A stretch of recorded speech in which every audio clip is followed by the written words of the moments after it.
Quiero que escuches estos dos sonidos y decidas cuál es más agudo. Este es el sonido A y este es el sonido B. Ok, para mí el sonido A es más agudo, pero es raro porque el sonido A tiene una onda sinusoidal de 100 Hz. El sonido B tiene la misma frecuencia de 100 Hz, pero también otras de 150 y 200 Hz. Le agregamos frecuencias más agudas, pero el sonido es más grave. ¿Por qué pasa eso? Creo que existe la idea de que nuestros oídos simplemente detectan la frecuencia de vibraciones del ambiente que van de 20 a 20.000 Hz. Pero el oído es mucho más que eso. Y en este video vamos a analizar una serie de ilusiones auditivas que ilustran cómo funciona nuestro sentido del oído. La mayoría de estos efectos funcionan en los parlantes del teléfono o computadora, pero si tienes a la mano unos audífonos, te recomiendo usarlos para una experiencia completa.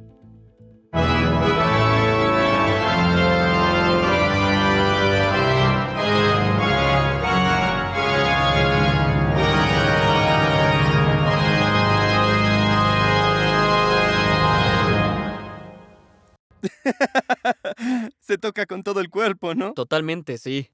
Este es el órgano del Ayuntamiento de Sydney. Cuando se construyó en 1890, era el órgano más grande del mundo. Algo que no sabía de los órganos es que estaban hechos para sonar como muchos instrumentos a la vez. Los órganos son como un hombre orquesta. Como flauta, ¿verdad? Sí, Se nota. Compáralo con una trompeta.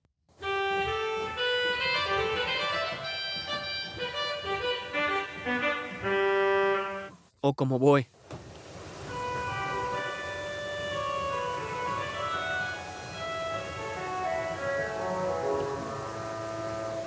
Y puedes escuchar todos los sonidos de orquesta en un órgano. También puedes entrar al instrumento. ¿podemos ver? Sí, vamos a ver. Ok. Para cada instrumento hay una serie de tubos en el órgano que tocan distintas notas para ese instrumento. Mira, hay 8000 tubos en este órgano. ¿8,000? 8000, sí. ¿Para qué se necesitan tantos? Para crear los distintos sonidos de la orquesta. Lo que se ve por fuera es solo una pequeñita parte del órgano. ¡Guau! Mira todos estos. Están escondidos aquí. Así es, y algunos son de madera, otros de metal. Otros tienen resonadores en la parte de abajo para crear sonidos más agudos, sonidos metálicos. Y esos de madera son para sonidos aflautados más graves. Entonces es como un teclado. Un teclado, sí, exacto, el diseño de un teclado con tubos.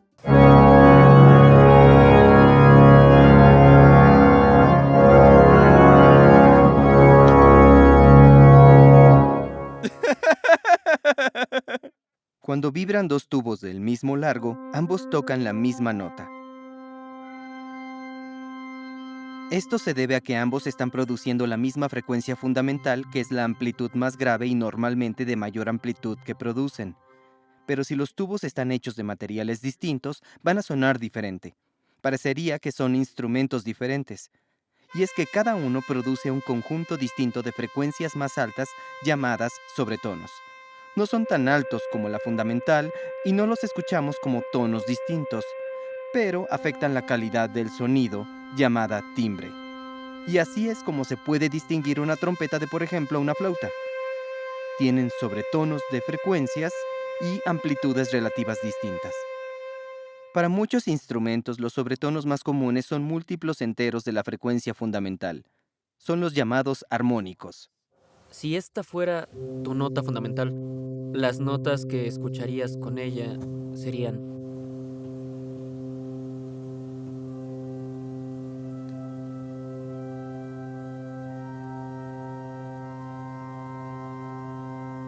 Todas estas notas están dentro de esta nota fundamental. Los armónicos son útiles cuando intentas tocar notas muy graves. El órgano del Ayuntamiento de Sydney es uno de los únicos dos del mundo que tiene un tubo de más de 19 metros de largo. De hecho, es tan largo que tiene que plegarse sobre sí mismo. ¿Y dónde está ese tubo? ¿Lo podemos ver? Es una buena pregunta. La verdad es que no lo sé. Sé que está por aquí. Este pedazo de madera es muy grande. Ah, sí. ¿Podría ser este? Este tubo se usa para producir una frecuencia de 8 Hz. Cuando se llega a ese nivel es algo que más bien sientes, sino que escuchas. Ah, claro. La nota más grave que pueden tocar los órganos es de 16 Hz, que es justo el límite de la audición humana, pero incluso esta requiere un tubo de casi 10 metros, algo muy grande y caro para la mayoría de los órganos. ¿Sabes dónde están los 10 metros? Ah, son los que están... ¿Los que están al frente? Son los que se ven enfrente. Este, Ese tiene 10 metros. sí. Son casi los 10 metros. Casi 10 metros, sí. Da miedo pensar que estamos hasta arriba. En la Europa del siglo XVIII, Georg Joseph Vogler era un organista famoso. Quería recorrer el continente, pero eso implicaba construir un órgano compacto portátil que pudiera llevar con él. Obviamente, no podía transportar el enorme tubo de 10 metros que se requiere para producir 16 Hz. Así que, ¿cómo podría crear las frecuencias graves que hacen al órgano tan poderoso? Bueno, Vogler se dio cuenta de que si tocaba armónicos de 16 Hz con tubos más cortos, el cerebro escucharía la frecuencia fundamental faltante. ¿Probamos el truco para ver si sirve? Claro, por favor. La quinta es la fundamental más común que vas a escuchar para obtener el sonido grave, pero básicamente la quinta se usa con un tubo de 5 metros y crea un tono más grave. Eso es el metal de 5. Es chistoso porque lo agregas, pero no escucho que suba. Estás tocando una quinta por encima, Sí, pero oigo que baja, la estás sí, sacando, y yo estoy sí. como, sí, la nota bajó. Ese es el truco, De sí. los dos sonidos que puse al principio, el primero era totalmente de 100 Hz, pero el segundo estaba hecho de armónicos de 50 Hz. O sea que oíste la frecuencia fundamental, aunque no estaba ahí. Así es como las frecuencias altas juntas pueden sonar más graves que frecuencias graves, si son armónicos de una fundamental grave. Ahora, esto puede no ser tan raro como parece. Si miras la onda de los armónicos, descubrirás que al agregar las frecuencias más altas cambia el periodo del sonido. Hace que el periodo sea más largo, es decir, el mismo que el fundamental faltante. Si recreas algunos de estos tonos armónicos, vas a obtener más graves en el sonido. Entonces la idea es que puedes tocar los armónicos y escuchar la fundamental, aun si no Exacto. estás tocando la fundamental. Totalmente, sí. Se pueden combinar sonidos de diferentes frecuencias para hacer notas que no están, pero también pueden hacer algo aún más extraño. Hello, it's me, Mario. En Super Mario 64 hay una escalera que parece no tener fin. Los jugadores no pueden subir de nivel hasta que tengan suficientes monedas. Ahora escucha atentamente la música. La escala parece seguir subiendo y subiendo y subiendo, al igual que la escalera interminable. Esta es la ilusión del tono Shepard, y este es un glissando Shepard solo. Un tono que aumenta siempre debería ser imposible, porque no podemos escuchar nada más allá del límite de 20.000 Hz.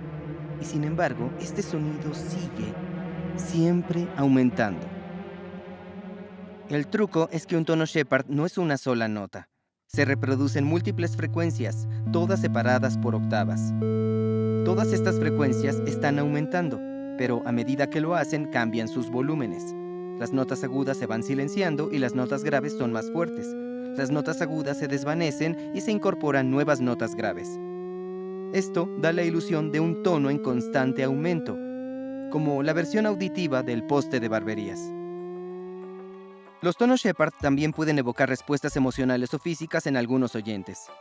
Un estudio de 2016 encontró que después de escuchar tonos Shepard, los participantes reportaron sentirse nerviosos, ansiosos y afectados.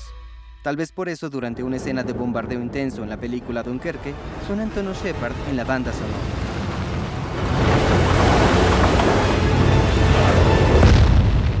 Espero que esto no te afecte, pero quiero que intentes descubrir cuál es esta muy conocida melodía. Todas las notas se han mantenido, pero se mezclaron en diferentes octavas.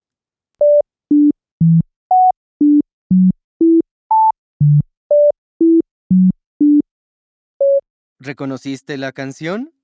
Bueno, esta es la melodía ordenada.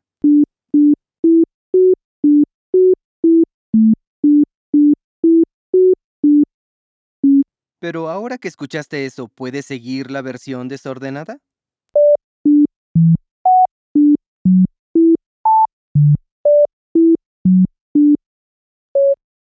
Para mí fue fascinante que la segunda vez que escuché la melodía desordenada, la tonada parecía obvia, lo cual fue muy diferente a cómo sonó la primera vez.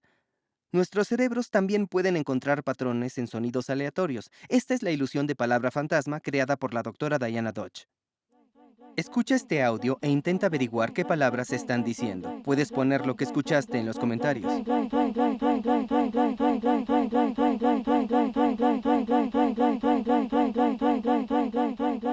Cuando un parlante reproduce una palabra, el segundo parlante pronuncia una palabra distinta al mismo tiempo. Según la doctora Dodge, debido a que las señales se mezclan en el aire antes de llegar a tus oídos, tienes un montón de sonidos para elegir, por lo que puedes crear palabras en tu mente. Gran parte de lo que escuchamos depende no de las frecuencias del sonido, sino de cómo nuestros cerebros los procesan. La doctora Dodge notó que cuando reproducía esta ilusión cerca de la semana de exámenes, los estudiantes reportaban escuchar palabras como no brain, I'm tired o no time. Y de hecho, podemos condicionar al cerebro para escuchar lo que queremos escuchar, por ejemplo, usando texto. Tome el caso de esta multitud cantando.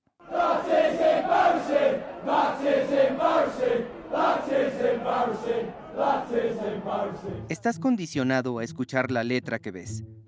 Esto se llama pomporrutas por la malinterpretación de un himno en donde un verso dice con la frente levantada, pomporrutas imperiales. Salvo que en la letra original dice con la frente levantada, voy por rutas imperiales. A veces las pomporrutas ocurren cuando los sonidos se dividen lógica pero incorrectamente, como escuchar Pulitzer Prize en lugar de Pulitzer Prize. La familiaridad con la lengua te ayudaría a escuchar el correcto desde el principio. Entonces, mientras los aficionados británicos al fútbol podrían escuchar el canto común That is embarrassing, un aficionado estadounidense tal vez no. Lo que es aún más sorprendente es cómo las señales visuales sutiles pueden afectar lo que escuchamos. ¿Qué estoy diciendo en este clip? Bear, bear, bear. Si escuchaste la palabra bear, es porque eso es lo que decía. Pero, ¿qué estoy diciendo en este clip? Bear, bear, bear. Ahora apuesto que escuchaste fair. Pero si reproduces ambos clips sin mirar, vas a ver que es exactamente el mismo audio. Lo único que cambió fue el movimiento de la boca. Y puedo demostrártelo reproduciendo esos dos clips al mismo tiempo, y lo que escuches cambiará dependiendo de en qué clip te enfoques. Bear, bear, bear, bear, bear, bear. Lo que vemos afecta lo que escuchamos, y al revés también sucede. En esta ilusión, si no se reproduce ningún sonido, parece que los dos círculos se están cruzando. Pero agrega un sonido cuando se intersecan, e inmediatamente parece que rebotan uno contra el otro. Lo que vemos y escuchamos está intrínsecamente vinculado porque, en el mundo real, un sentido puede informar de manera confiable al otro. Pero, ¿qué pasa si no hay señales visuales en qué basarse? En la década de 1950, los controladores de tráfico aéreo se comunicaban con múltiples pilotos simultáneamente en la misma habitación. Desafortunadamente, los mensajes de todos los pilotos se reproducían desde un solo altavoz. Y los audios superpuestos hacían que fuera muy difícil distinguir una sola voz. Así que los investigadores comenzaron a investigar el llamado efecto de fiesta de cóctel, porque este problema se asemejaba a enfocarse en una sola voz en una habitación ruidosa. La mayoría de nosotros podemos hacer esto con poco esfuerzo, pero ¿cómo? Es un poco como tomar la grabación de toda la fiesta y obtener la onda de una voz en particular. Las ondas de sonido interfieren entre sí antes de llegar a tus oídos, por lo que esta debería ser una tarea difícil. En esta grabación, intenta encontrar la voz que habla sobre un vuelo en esta multitud.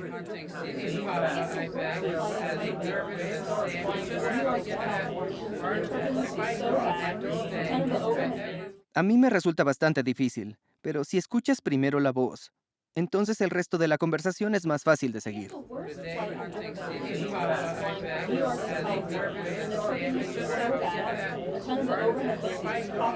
Esto es mucho más fácil porque puedes predecir qué palabras vendrán a continuación basándote en el contexto y la estructura del lenguaje. La otra forma en que podemos enfocarnos en una sola voz es identificando de dónde está viniendo el sonido. Escucha de nuevo, pero esta vez concéntrate en el piloto que se reproduce en tu oído izquierdo.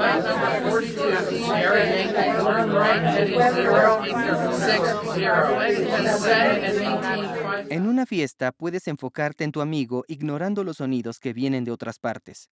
Cuando los investigadores se dieron cuenta de esto, abogaron para que las voces de diferentes pilotos se transmitieran por altavoces distintos distribuidos por toda la sala de control. Esto permitió a los controladores de tráfico aéreo sintonizar más exitosamente a su piloto. Pero, ¿cómo localizamos realmente la fuente de un sonido? Bueno, voy a ponerme esta venda en los ojos y pedirle a mi esposa que camine a mi alrededor y aplauda en diferentes lugares. Y voy a intentar señalar la ubicación del sonido. Vamos a intentarlo. Normalmente se puede localizar un sonido con precisión de 1 grado o 2. Y en realidad hay 4 señales diferentes que me ayudan a identificar la ubicación del sonido. ¿Cómo estuvo? La primera es el volumen. Un sonido a mi derecha será más fuerte en mi oído derecho.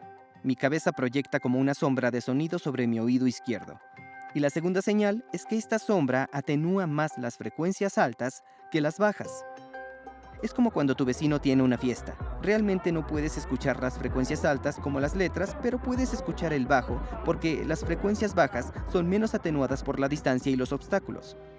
La tercera es el tiempo. Un sonido tarda medio milisegundo en cruzar tu cabeza. Por lo tanto, el sonido generalmente llegará a un oído antes que al otro. Escucha un pitido a tu izquierda. Ahora a tu derecha. Ahora, a medida que se acorta el tiempo entre esos 2 pitidos, parece menos un eco y más un solo sonido que suena a tu izquierda. La cuarta señal que usamos para identificar la fuente de un sonido es en qué punto del ciclo de onda llega el sonido a cada oído. Es decir, la fase de la onda está llegando en un pico o en un valle. La fase de la onda normalmente será diferente en cada oído. Es un poco más problemático cuando el sonido está directamente enfrente o detrás de ti, o en cualquier punto en un plano vertical que pase sobre el centro de tu cabeza, y es que la distancia del sonido hasta los 2 oídos es la misma, y por lo tanto esas 4 señales no son muy útiles. Los búhos resuelven este problema con orejas asimétricas. Su oreja izquierda está más abajo en su cabeza que su oreja derecha, por lo que los sonidos que vienen de abajo son más fuertes en su oído inferior izquierdo. Los humanos normalmente tienen orejas simétricas, pero la forma es importante. Aquí es donde entra la parte externa de tu oreja. Me refiero a lo que normalmente llamamos oreja. Técnicamente esto se llama pabellón. Dependiendo de la ubicación y la frecuencia del sonido, rebotará en estas crestas y protuberancias de la oreja y entrará al oído. En realidad llegará al tímpano. Y estas reflexiones cambiarán algunas frecuencias de manera distinta a otras, dependiendo de la ubicación. Los científicos colocaron pequeños micrófonos dentro de las orejas de voluntarios para medir esto. Podían ver, por ejemplo, que un sonido de 6000 Hz ubicado arriba de ellos se podía amplificar 10 decibeles, pero ese mismo sonido debajo de ellos se atenuaría 10 decibeles. Estas cifras dependen de las protuberancias y crestas de cartílago únicas en cada oreja, por lo que las orejas de cada persona tienen una curva de respuesta única a diferentes frecuencias en distintas ubicaciones. Y a lo largo de nuestras vidas, nuestros cerebros aprenden la forma en que diferentes frecuencias se reflejan en nuestras orejas y usamos esa información para identificar la fuente del sonido. Cada persona tiene una forma de pabellón única. ¿Qué pasaría si nuestras orejas cambiaran? En un estudio de 1998, los investigadores colocaron pequeños moldes en las orejas de un grupo de participantes cambiando la forma de sus pabellones. Estos son los datos de un sujeto. La cuadrícula rígida del fondo representa dónde se reprodujeron realmente los sonidos. Los puntos son las suposiciones del sujeto y la cuadrícula distorsionada más oscura es el promedio de esas suposiciones. Antes del estudio era bastante bueno localizando sonidos, pero después de cambiar la forma de su pabellón, fue realmente malo. A lo largo de varios días y semanas con sus nuevos pabellones, todos los participantes se adaptaron y mejoró su localización del sonido. Así que es algo a lo que el cerebro puede adaptarse. Afortunadamente, después de que los moldes fueron retirados, los participantes no tuvieron problemas al volver a sus orejas originales. La forma del pabellón es clave para una experiencia de sonido inmersiva en la realidad virtual. De hecho, empresas como Apple y Sony escanean tus orejas para crear audio espacial personalizado. Y durante mucho tiempo se ha estado tratando de aprovechar y amplificar nuestra capacidad para localizar sonidos. En 1880, el profesor Alfred Meyer presentó un dispositivo llamado topófono para localizar barcos en la niebla. Estaba hecho de 2 conos auditivos ajustables. Al cambiar la distancia y el ángulo entre ellos, los marineros podían acotar la dirección de la bocina de niebla de un barco. Desafortunadamente no fueron muy útiles porque las ondas de sonido interactúan con la niebla. Pero luego, durante la Primera Guerra Mundial, localizar aviones bombarderos que se acercaban era vital. Así que los ejércitos desarrollaron equipos especiales llamados espejos acústicos para amplificar el sonido. En Gran Bretaña, las estaciones de espejos acústicos se coordinaron para localizar juntas a un enemigo hasta con 15 minutos de antelación. Pero a medida que los aviones se volvieron más rápidos, los espejos acústicos no podían detectarlos lo suficientemente pronto y finalmente fueron abandonados después de la invención del radar. Pero aun cuando la tecnología se volvió obsoleta, el sistema prevaleció. El equipo de radar utilizó la idea de estaciones coordinadas desarrollado primero por el programa de espejos acústicos. Las estaciones de radar vinculadas fueron una defensa crítica en la batalla de Gran Bretaña.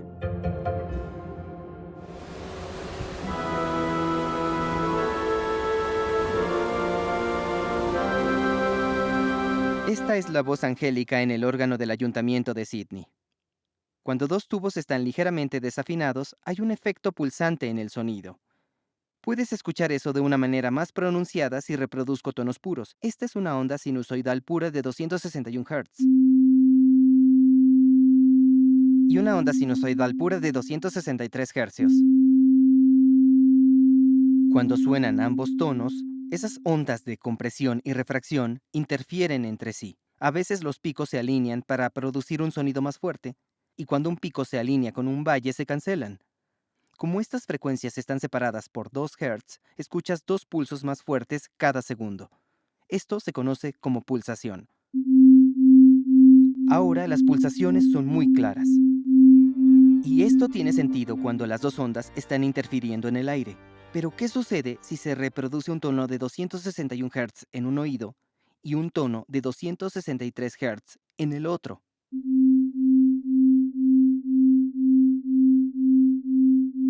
¿Qué escuchaste?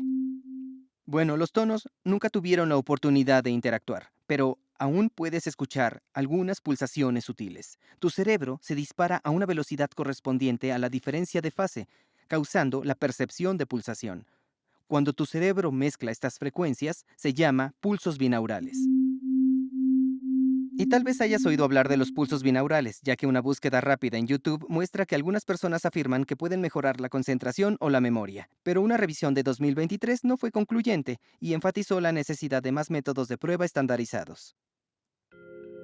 Las ilusiones auditivas no son señal de que el sentido del oído sea defectuoso. El mundo es un lugar ruidoso y desordenado y nuestros cerebros han desarrollado métodos complejos para lidiar con la ambigüedad. Llenas los vacíos con tus experiencias pasadas o expectativas. Si tu cerebro no hiciera estos ajustes subconscientes, una fiesta siempre sonaría como un completo desastre. Las ilusiones auditivas nos muestran dónde falla nuestra percepción, pero el sistema en su conjunto es bastante bueno para llegar a la verdad.